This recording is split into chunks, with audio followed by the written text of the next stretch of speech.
I almost signed away a $2.5 million home to my own sister over breakfast, smiling, half asleep, and completely trusting her. The worst part? My mother sat right across from me and said nothing. So how did I go from being the fool they planned to deceive to the only one who walked away with everything? My name is Vera.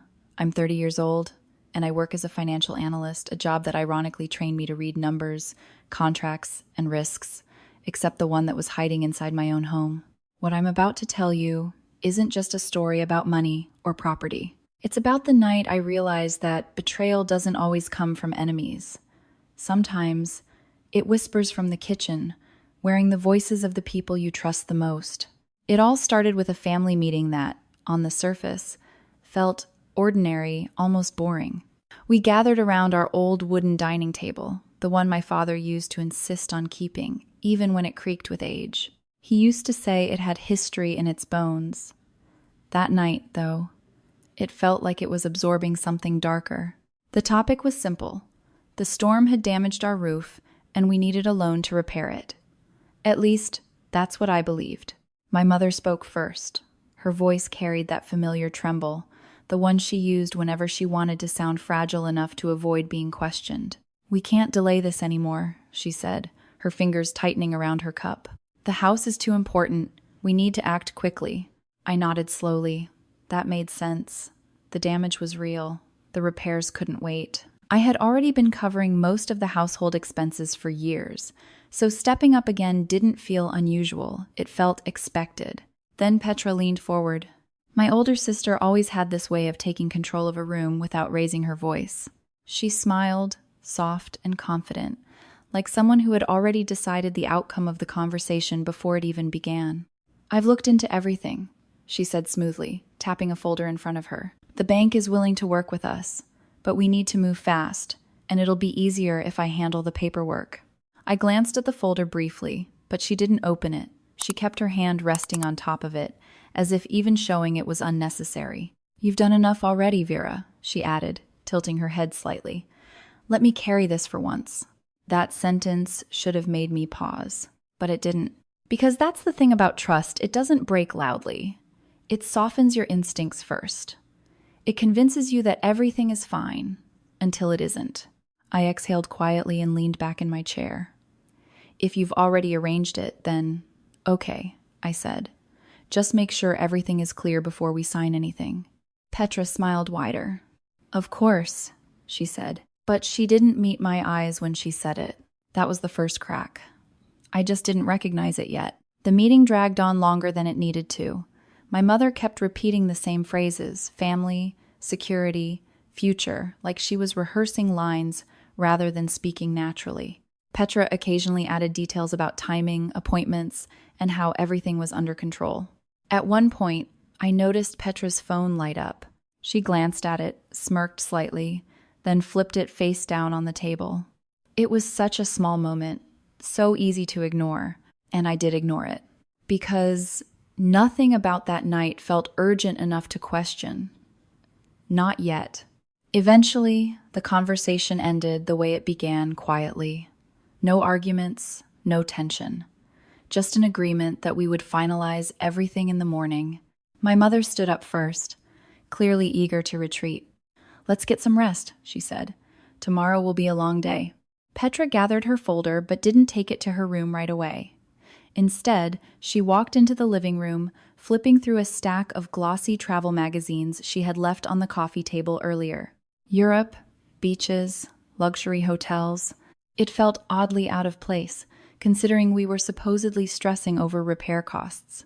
"You're planning a vacation?" I asked lightly. She shrugged without looking at me. "Just browsing," she said. "You know, dreaming a little." There was something in her tone I couldn't quite place, something casual, but too casual. Like someone already knew they were about to come into money. I forced a small smile and nodded. "Must be nice," I said, before heading to my room. I told myself I was overthinking. I told myself Petra had always been a little self-indulgent. I told myself everything was fine. That night, I lay in bed, staring at the ceiling, listening to the distant sound of the ocean waves crashing against the shore. Normally, that sound calmed me. It reminded me of my father, of simpler times, of a house that felt like a home. But that night, it felt different, heavier, like the air itself was holding something back. I must have drifted off at some point, because when I woke up, it was the dryness in my throat that pulled me out of sleep. The clock read just past midnight. The house was dark, quiet, too quiet. I slipped out of bed and walked into the hallway, my bare feet pressing softly against the cool wooden floor. The silence wrapped around me like a blanket thick, almost suffocating. I made my way toward the kitchen, thinking of nothing more than a glass of water. And then I heard it. A voice. Soft, low, careful. I froze instantly. The kitchen light was on, just barely visible through the slightly open door. A thin line of light stretched across the hallway floor, cutting through the darkness like a warning. I took a step closer without thinking. Then I heard Petra laugh. Not her usual laugh. This one was quieter, sharper, laced with something that made my stomach tighten. She was whispering. And then, clear as if she had spoken it directly into my ear, I heard the sentence that would change everything. That fool will sign quickly. She doesn't know anything. Time stopped. My fingers tightened around the empty glass in my hand as a cold chill ran through my entire body. I waited. I waited for my mother to react, for her to defend me, to question Petra, to say something that would prove I had misunderstood. But the only thing that followed was silence. And in that silence, something inside me broke. Not loudly, not dramatically, just quietly. Because in that moment, I realized something far more terrifying than betrayal itself. They weren't arguing about whether to deceive me. They had already agreed. I should have walked in. I should have demanded answers. I should have forced them to explain. But instead, I stepped back into the darkness. Because deep down, I knew the truth. If I revealed myself too soon, they would just lie better. And I needed to know exactly how far they were willing to go. So I turned around, silently, carefully, and walked back to my room. No longer the trusting daughter and sister they thought I was. That night, without them knowing it, I stopped being the fool. I didn't turn on the lights when I got back to my room. I didn't dare. It felt like even a single flicker of brightness would expose the fact that I knew something I wasn't supposed to know. Instead, I sat there in the dark, the glass of water still in my hand, my fingers damp from condensation that had long since stopped being cold. My heartbeat was loud, too loud, and I had to press my palm against my chest just to steady it. That fool will sign quickly. The sentence replayed over and over again in my mind, like a loop I couldn't escape. I had heard it clearly. There was no misunderstanding, no misinterpretation, no room for doubt. And my mother, she had said nothing. That silence hurt more than Petra's words, because Petra had always been Petra, sharp, self-centered, competitive in ways that never quite crossed the line until now. But my mother, she was supposed to be the balance, the one who kept things from going too far. Instead, she had chosen to stay quiet, which meant she had chosen a side. I closed my eyes and took a slow breath, forcing myself to think, not feel. If I let my emotions take over, I would storm into that kitchen, demand answers, and everything would fall apart before I understood what I was dealing with. And instinctively, I knew this wasn't something small. This wasn't just about handling paperwork.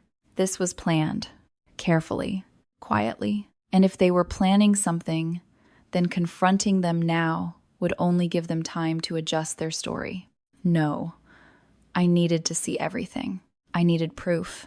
I set the glass down on my nightstand without making a sound and moved toward my door again, slower this time. Every step felt deliberate, like I was stepping into a different version of my life. The hallway was darker now. The kitchen light had been turned off. Good. That meant they were done talking. Or at least, done hiding in the open. I waited. Minutes passed. Maybe longer. Time felt strange, stretched thin like it didn't want to move forward. Finally, I heard it, the soft, rhythmic silence of sleep settling into the house. That was my moment. I pushed my door open just enough to slip through and stepped into the hallway again, this time not as someone getting water, but as someone searching for the truth. Every floorboard suddenly felt like an enemy. I moved carefully, placing my weight along the edges, avoiding the spots I knew would creak. It was strange this house had always been familiar, comforting even. But tonight, it felt like I was trespassing.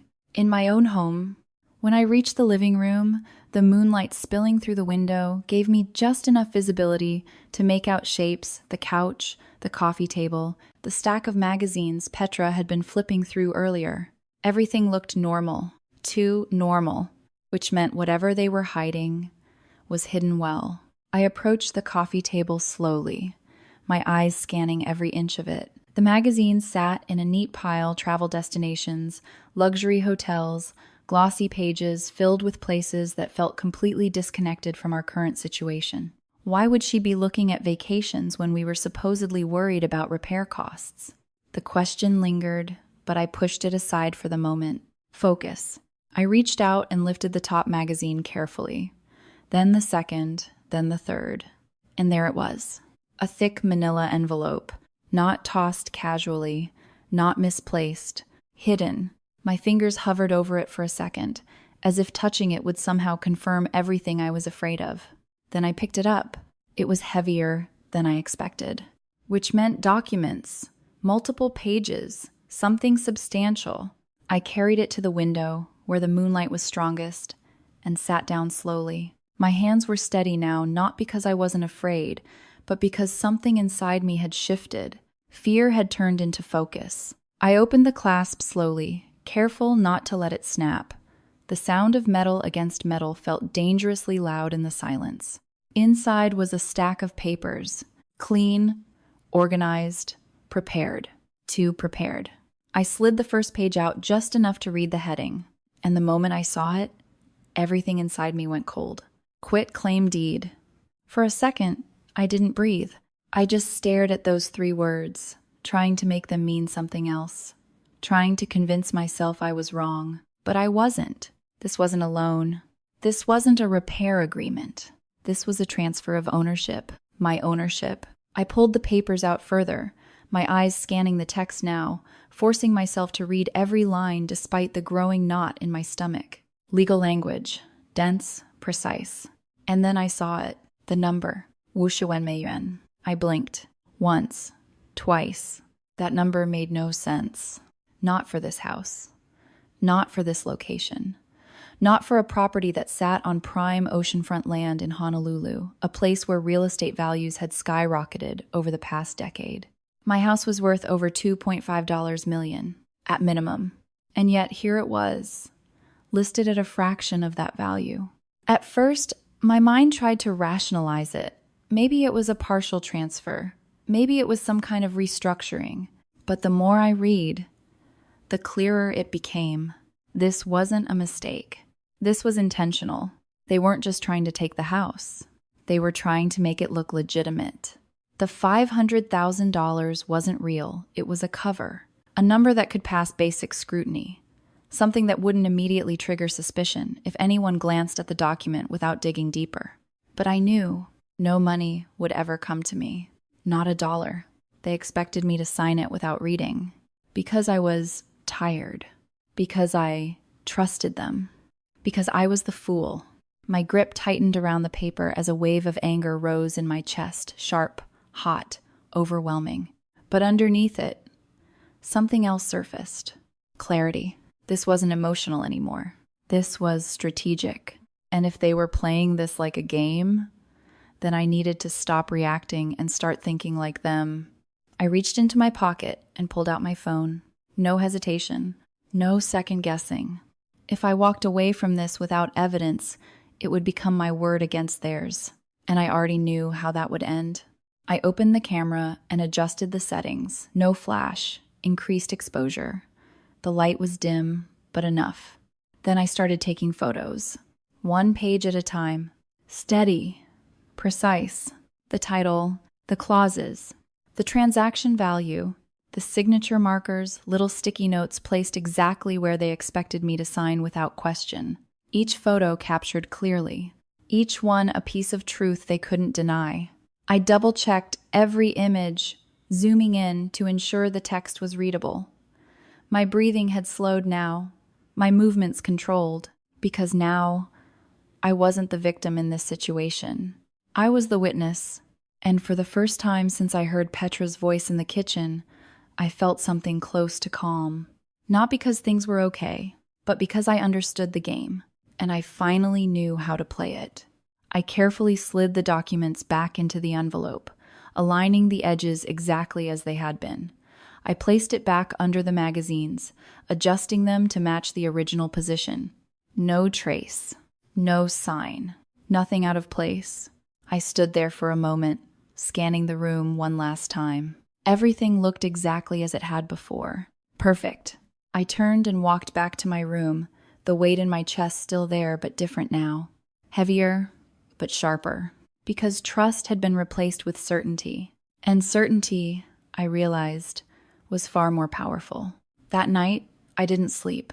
I didn't even try.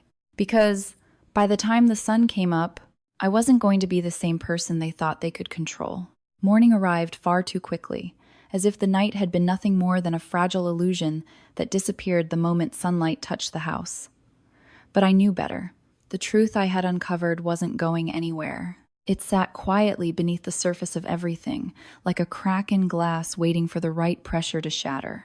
I stood just outside the kitchen for a moment before stepping in, letting myself observe the scene like a stranger looking through a window. If I hadn't known what I knew, I might have believed it. The soft golden light filtered through the curtains, painting everything in warmth.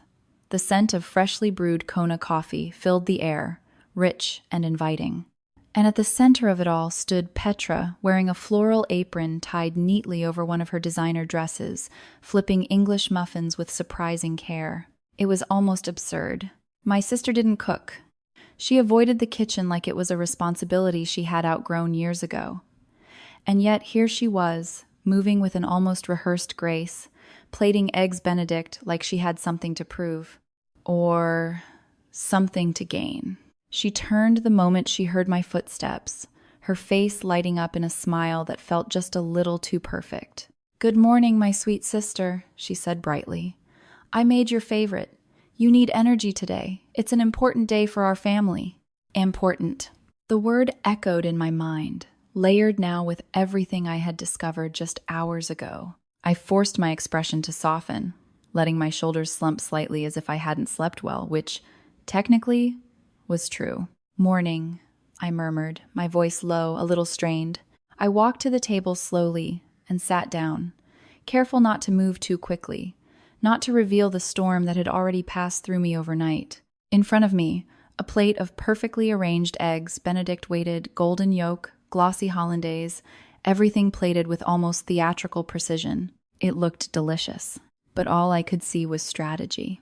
Across from me, my mother sat quietly, her hands wrapped tightly around her mug as if it were the only thing grounding her. Her eyes didn't meet mine. Instead, they hovered somewhere just above my face, unfocused, distant. Guilt. I recognized it instantly, but guilt, I had learned overnight, didn't mean innocence.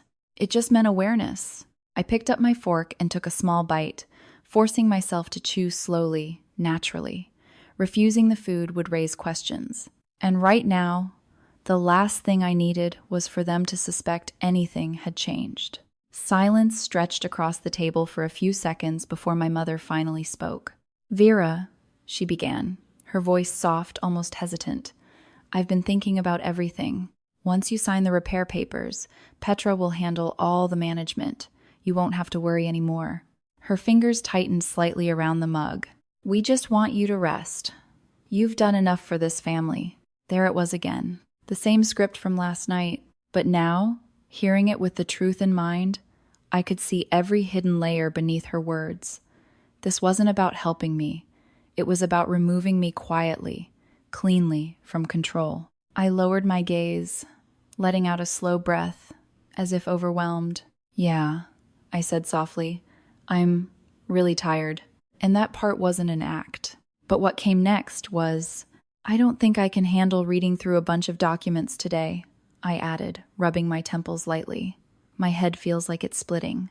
The effect was immediate. Petra froze for half a second, just long enough for me to catch it before her expression shifted into something sharper, brighter, excited. She leaned forward slightly, her eyes locking onto mine with a glint she couldn't quite hide. "That's exactly why I told you I'd take care of everything," she said quickly. "You don't need to stress about details. It's all standard. You just sign, and we're done." Just sign. The phrase sounded almost identical to what I had heard the night before. That fool will sign quickly. I nodded slowly, as if relieved by her reassurance. "Okay. Yeah, I trust you," I said quietly. And for the first time that morning, Petra's smile became real. Because she believed me. She exchanged a quick glance with my mother, a silent confirmation that their plan was working, and then stood up abruptly, already moving with a sense of urgency. "We should leave soon," she said, clearing plates even though I had barely eaten. "Traffic will get worse if we wait, and Mr. Finch is squeezing us in early." Mr. Finch. The name clicked into place now. Not a banker. Not a loan officer. Just a notary. A middleman. A controlled environment. I stood up slowly, picking up my purse, the blue folder inside it, feeling heavier than anything I had ever carried. "I'll grab my things," I said. My voice was steady, calm, exactly what they expected. We moved through the house like a normal family heading out for an errand. Shoes by the door, keys picked up, casual movements, small talk about nothing important. But beneath it all, everything had changed. I followed Petra to the car, slipping into the driver's seat out of habit. The engine started with a low hum, and for a moment, no one spoke. Then Petra's phone lit up. Her fingers moved quickly across the screen, typing, sending messages, pausing only to suppress a small laugh that escaped her lips. She wasn't even trying to hide it anymore. She thought it was already over. I pulled out of the driveway, the house shrinking in the rearview mirror, and guided the car down the winding road. The ocean stretched out beside us, beautiful and endless, but I barely noticed it. My focus was sharp now, controlled. Every detail mattered. I decided to test her just once, not because I needed confirmation, but because I wanted to hear her lie to my face. "Petra," I said lightly, keeping my eyes on the road, "are you sure the bank isn't asking for anything risky? I mean, I don't want to sign something that puts me in a bad position." There was a pause. A flicker of irritation crossed her face before she masked it with a sigh.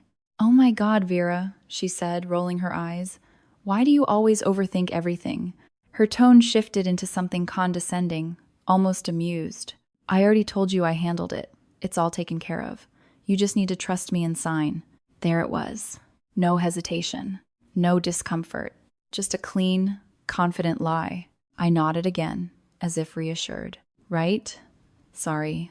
I guess I'm just tired." She smirked slightly, satisfied, and returned her attention to her phone. I pressed the accelerator a little more firmly. We drove in silence for a few minutes, the city gradually coming into view, but something felt off. We weren't heading toward the financial district. We turned instead toward an older part of town, where buildings looked worn and businesses survived on quiet transactions and minimal questions. The kind of place where things happened quickly and without too much scrutiny. I didn't say anything. I didn't need to. Because by the time we pulled into the cracked asphalt parking lot of a faded strip mall, I already knew exactly what kind of place we were walking into. A notary office. Cheap, convenient, disposable, perfect for what they were trying to do. Petra stepped out of the car with confidence, smoothing her dress as if she were about to close the most important deal of her life. And in a way, she was. She just didn't realize it wasn't going to go the way she planned. The moment we stepped into the notary office, I knew everything Petra had promised the night before was a lie wrapped in cheap perfume and urgency. The air inside was thick, stale, heavy, carrying the faint scent of cigarette smoke that no air freshener could fully hide. The fluorescent lights above flickered slightly, casting a dull, uneven glow across the cramped room. It didn't look like a place where million-dollar transactions were handled. It looked like a place where things were signed quickly and forgotten even faster. A small bell chimed as the door closed behind us, and the man behind the desk looked up immediately. Mr. Finch. He was exactly what I expected, balding, slightly sweaty, his shirt wrinkled in a way that suggested he had been sitting there for hours. But what stood out most wasn't his appearance. It was the way he moved. Too fast. Too eager. Too prepared. He stood up almost instantly, glancing at his watch with exaggerated urgency. "Miss Vera," he said, his voice polite but rushed. "We'll need to move quickly. I have another appointment shortly." "Of course you do," I thought. Petra stepped forward before I could respond, her tone bright and cooperative. "We won't take much of your time," she said. "Everything's ready, right?" "Of course," he nodded, already reaching for a neatly arranged stack of documents at the center of his desk. Neatly arranged, prepared in advance. For me. He slid the papers across the desk, positioning them directly in front of my chair, and gestured for me to sit. I did. Slowly, carefully. The metal chair creaked beneath me, the sound sharp in the quiet room. Petra took the seat beside me, close enough that I could feel the tension radiating off her. My mother sat on the other side, silent as always, her presence heavy but distant. I looked down at the documents. Yellow sticky notes marked several places, each one carefully placed to guide my attention only to where I was supposed to sign, not what I was supposed to read. A classic tactic. Limit visibility. Create pressure. Control the pace. Mr. Finch leaned forward slightly, his finger hovering near the top of the page, conveniently blocking the title. "You'll just need to sign where the tabs are," he said. "Everything has already been prepared." "Of course it has." Petra shifted beside me, impatience creeping into her posture. She picked up a pen from the desk and pressed it into my hand with just a little too much force. "Just sign, Vera," she said, her voice lower now, more direct. "Don't overthink it. Don't overthink it." The same message, the same assumption, that I wouldn't look, that I wouldn't question, that I would do exactly what they expected. For a moment, I let my hand hover over the paper, just above the first yellow tab. I slowed my breathing, letting the silence stretch just enough to make them uncomfortable. I could feel Petra watching me, waiting. Mr. Finch shifted in his seat, clearing his throat lightly. "We really should proceed," he added, tapping the desk once, as if to remind me of the ticking clock. Pressure, always pressure. I lowered my gaze, letting my shoulders sag slightly, playing the role they had written for me. The tired sister. The overwhelmed daughter. The fool. Then, instead of moving the pen toward the signature line, I reached into my bag. Petra's body stilled. Just for a second. Then she relaxed again, probably assuming I was grabbing my ID or adjusting something trivial. I pulled out the blue folder, placed it on the desk, and, in one smooth motion, pushed their stack of documents to the side. The shift in the room was immediate, subtle, but unmistakable. Mr. Finch blinked. Petra's expression tightened. My mother inhaled sharply, her fingers gripping the edge of her chair. Before any of them could speak, I opened the folder. The crisp white paper of the eviction notice sat on top, clean and unmistakable. I picked up the pen again and signed, deliberately, slowly. The sound of ink against paper cut through the room like a blade. When I finished, I capped the pen with a soft click and looked up. "I signed it," I said calmly. Petra exhaled, relief flashing across her face. For half a second, she thought she had won. Then I continued, "But not what you think." The words hung in the air, heavy, final. I slid the paper across the desk toward her. Her fingers moved automatically, grabbing it, her eyes scanning the text quickly at first, then more slowly, then frantically. Confusion, then realization, then something darker. "What is this?" she snapped, her voice rising. "You said you wanted me to sign something important," I replied evenly. "So I did. That's a notice to vacate, effective immediately." The color drained from her face. My mother let out a small, broken sound. Petra's hands trembled slightly as she flipped through the page again, as if reading it twice would somehow change the words. "You can't be serious," she said, her voice cracking now. "What is this game?" I didn't answer her immediately. Instead, I reached for my phone, unlocked it, and turned the screen toward her. The photos. Clear. Undeniable. The quit-claim deed. The $500,000. The sticky notes marking where I was supposed to sign my life away. For a moment, Petra didn't react. She just stared. And then her entire expression collapsed. The confidence. The control. The certainty. Gone. Replaced by something raw and furious. "You went through my things?" she hissed. "No," I said quietly. "I found what you tried to hide." Mr. Finch leaned forward, his curiosity overtaking his composure. His eyes scanned the screen, and I watched the exact moment his understanding caught up with reality. His face paled. He stood up so abruptly his chair scraped loudly against the floor. "No," he muttered. "No, I don't want any part of this." He started gathering papers. His movements rushed, panicked. "You need to leave," he said, louder now. "All of you? This is not my problem. Not anymore." Petra shot to her feet, the paper crumpling slightly in her grip. "This is ridiculous," she shouted. "You're overreacting." "I'm protecting myself," I cut in, my voice still calm. And that seemed to anger her more than anything, because I wasn't yelling. I wasn't crying. I wasn't breaking. I was in control. "You think you're smart?" she snapped, her eyes blazing. "You think this changes anything?" I met her gaze steadily. "I think you underestimated me." That was it. That was the moment everything shifted. Not because of the documents. Not because of the evidence. But because, for the first time, she realized I wasn't playing the role she had assigned to me. Mr. Finch moved toward the door, opening it with a sharp motion. "Out," he said firmly. "Now." Petra stood frozen for a second, her chest rising and falling rapidly as the reality of the situation settled in. Her plan had failed, completely, and there was nothing she could do to fix it. I picked up my folder, slipped my phone back into my bag, and stood up without another word. As I walked toward the door, I didn't look back. I didn't need to, because I could feel it behind me, the collapse. Not loud, not dramatic, but real and irreversible.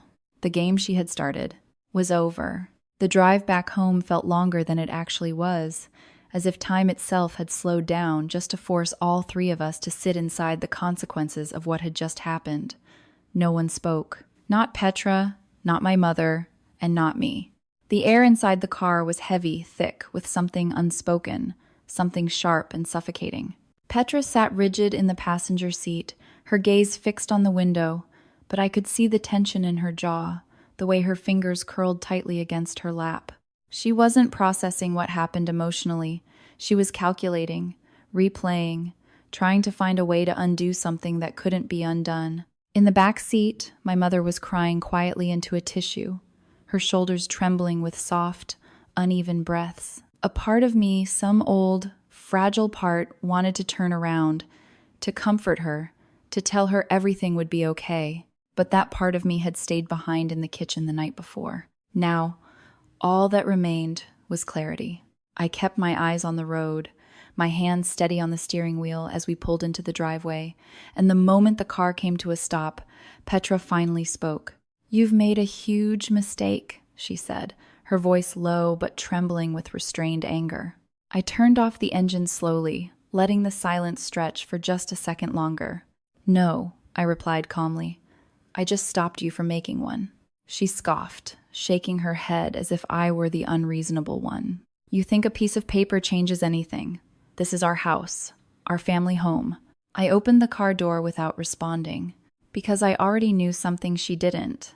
And as soon as we stepped out of the car, she saw it too. A police cruiser sat parked just outside the house, its presence impossible to ignore even without flashing lights. Beside it, a white van with a locksmith's logo stood quietly, like a final step already waiting to be completed. Petra froze. "What is this?" she demanded, her voice rising slightly. I closed the car door and walked toward the front of the house. My movements measured, controlled. "It's called preparation," I said. The officer standing near the door straightened as I approached. His expression was neutral, professional, but alert. I handed him the eviction notice along with my phone, showing him the photos I had taken the night before.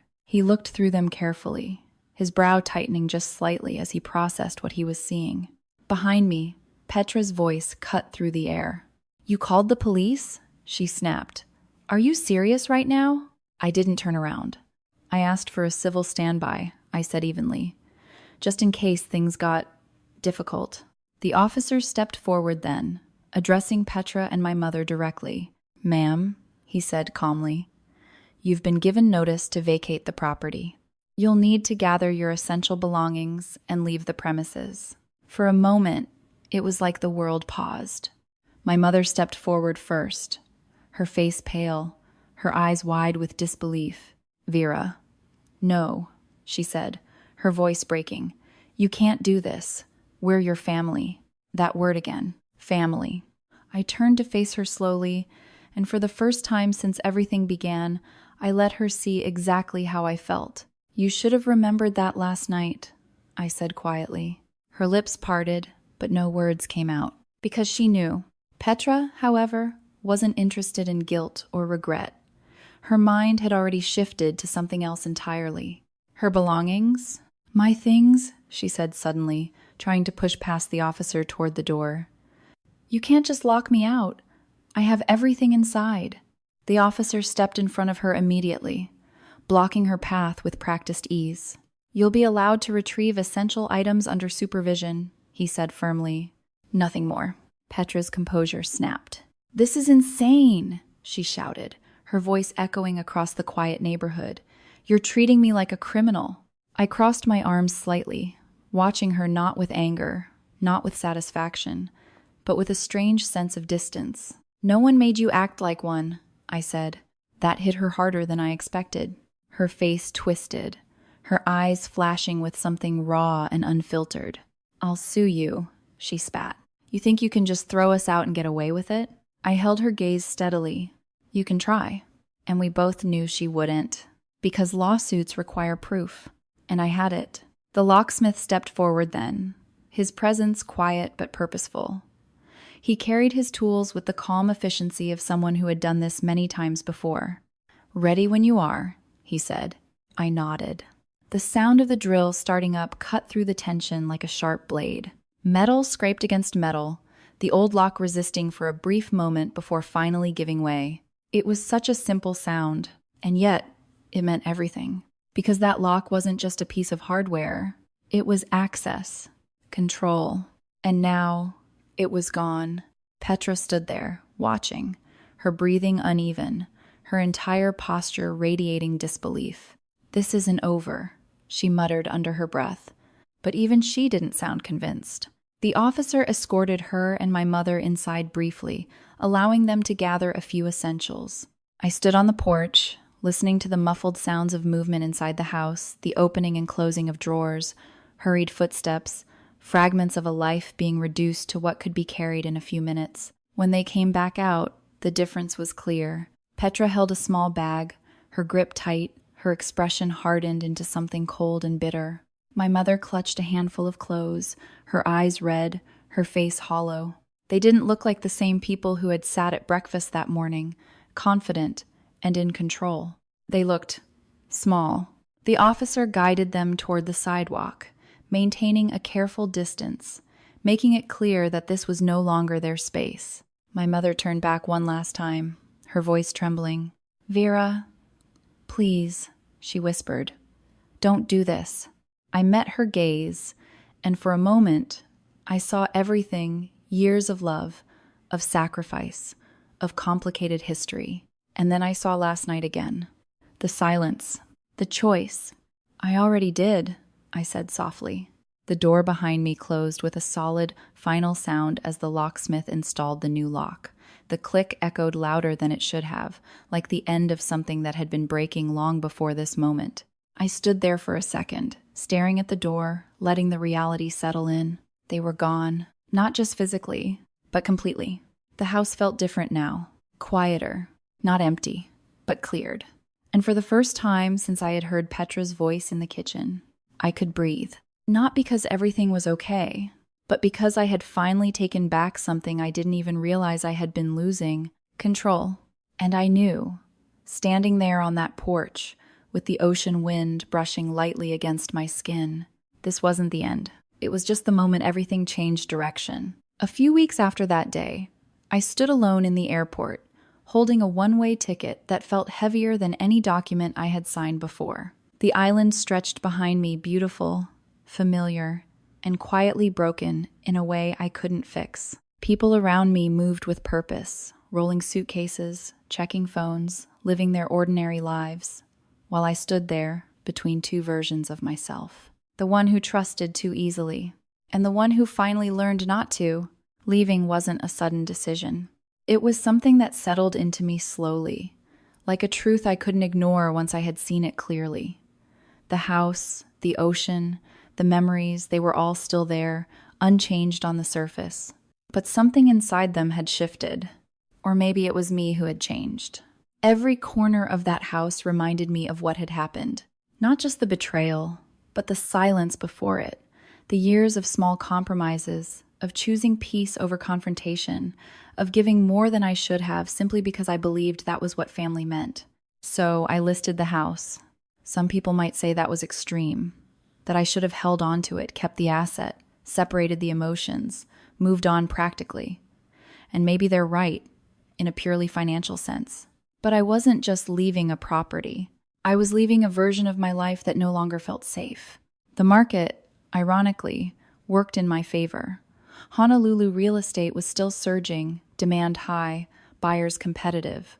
Within days of listing, offers started coming in, serious ones. Within a week, it turned into a bidding war. I watched the numbers climb with a kind of detached calm. Once upon a time, I would have been excited, maybe even proud. But now, it felt like closing a chapter, finalizing something that had already ended emotionally. When I signed the final closing documents, there was no hesitation, no second thoughts, just relief. The kind that settles deep in your chest when you realize you've stepped out of something that could have destroyed you, and you're still standing. I didn't take much with me, just what mattered. A few personal belongings, some photos of my father, things that held meaning, not value. The rest, I let go. I moved to the Pacific Northwest, to a quiet town surrounded by mountains and clean, crisp air that felt completely different from the heavy humidity I had grown up with. The first night in my new place, I remember sitting by the window, listening.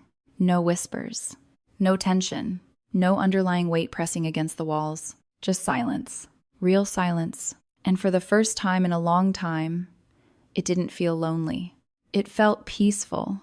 I bought a modest home outright, something simple, manageable. I invested the rest of the money carefully this time, not just as a professional, but as someone who understood the importance of security on a deeper level. I found a new job at a firm that valued clarity, precision, and honesty. Strange how those things mattered more to me now than any salary figure. I made new friends, people who knew nothing about my past, who didn't expect anything from me beyond who I was in the present. Conversations felt lighter, relationships felt balanced.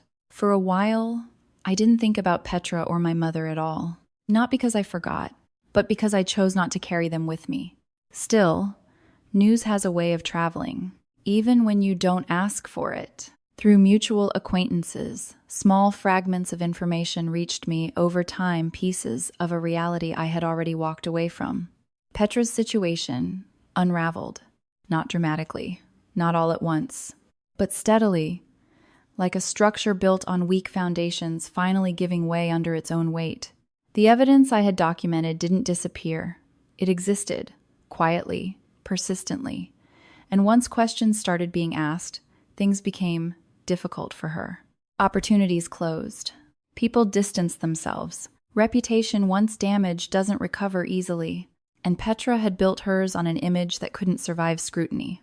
She had always believed she was smarter than everyone else, that she could control the narrative.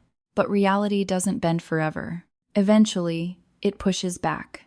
As for my mother, her outcome was different, quieter, but in some ways, heavier. Without the house, without the financial safety net she had silently hoped to secure through Petra's plan, she was left with the consequences of her own choice. Because that's what it was, a choice. She had chosen silence. She had chosen to stand beside someone who saw me as an obstacle rather than a daughter. And when Petra no longer had anything to gain, that loyalty didn't return. It disappeared. I heard she was living alone now, in a small apartment, far from the ocean she once loved. Not abandoned completely, but not supported the way she had expected. That's the thing about aligning yourself with someone driven by greed. When the opportunity is gone, so are you. I blocked their numbers, not out of anger, but out of clarity. There's a difference. Sometimes I see missed calls filtered into spam, voicemails I could listen to if I wanted, but I don't, because I already heard everything I needed to hear that night in the kitchen. And nothing they say now can change what was revealed in that moment. People often ask me if they know even a small part of my story, whether I regret how things ended, whether I was too harsh, whether I should have handled it differently, and the answer is always the same: no, because I didn't create the situation. I responded to it, calmly, carefully, and in a way that protected me. If there's one thing I've learned through all of this, it's that betrayal doesn't always look like violence or shouting or obvious cruelty. Sometimes it looks like kindness, carefully timed, smiles that don't reach the eyes, words that sound supportive but are designed to guide you toward a decision you didn't choose. And the most dangerous part? It often comes from people you would never think to question. But here's what matters more than any of that. You are allowed to protect yourself, even from family. Especially from family, you are allowed to pause, to question, to step back, and observe before you act. And sometimes, the strongest move you can make isn't reacting in the moment. It's staying silent long enough to understand the full truth, and then acting when it matters most. That night, when Petra called me a fool, she thought she was describing my weakness. What she didn't understand was this: I was never weak. I was just quiet. And once I chose to stop being quiet, everything changed. What makes this story stay with us isn't just the betrayal, it's the way it was handled. Vera didn't win because she was louder, angrier, or more ruthless. She won because she chose restraint over reaction, clarity over chaos. In a situation where emotions could have easily taken over, she paused, observed, and understood the game being played against her. And then she played it better. That's the real lesson here. Sometimes the strongest response isn't immediate. It's calculated. It's quiet. It's the ability to step back when everything in you wants to confront, and instead choose the moment that gives you power, not just relief. If you've ever been underestimated, if you've ever been treated like you wouldn't notice, wouldn't question, wouldn't fight back, then you already understand why this story matters. So tell me, what would you have done in her place? And if stories like this resonate with you, stories about strength, strategy, and reclaiming control, make sure to subscribe to Revenge Tale Society. Your support helps these stories reach more people who might need them, maybe more than they realize.